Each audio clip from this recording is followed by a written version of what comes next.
Taste the Daily. Srirangam Ranganathar கோவிலில் ராபத்து உற்சவத்தின் 6ஆம் நாளில் நம்பெருமாள் வைர அங்கி அணிந்து பக்தர்களுக்கு அருள்பாலித்தார்.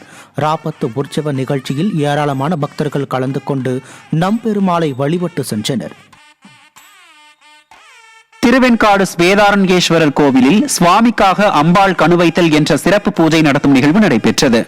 இதனை ஒட்டி கோவிலில் சந்திர தீர்த்த கரையில் கலசத்தில் சுக்கிரவார அம்மனை எழுந்தருள சிறப்பு பூஜைகள் செய்து வைக்கப்பட்டு குங்குமம் மஞ்சள் கலந்த அரிசியை பொங்கலிட்டு செங்கரும்புடன் அம்பாளுக்கு நெய்வேத்தியம் மற்றும் பூஜைகள் செய்யப்பட்டன.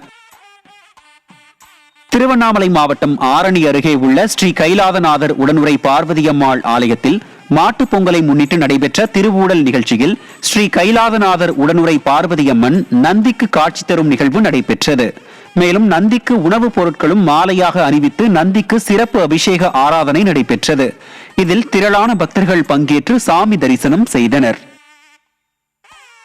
ராணிப்பேட்டை மாவட்டம் சோளிங்கரில் மாட்டுப் பொங்கலை முன்னிட்டு சோளிங்கர் சோழபுரீஸ்வரர் திருக்கோவிலில் சோழபுரீஸ்வரருக்கும் நந்தி பகவானுக்கும் சிறப்பு வழிபாடு நடைபெற்றது.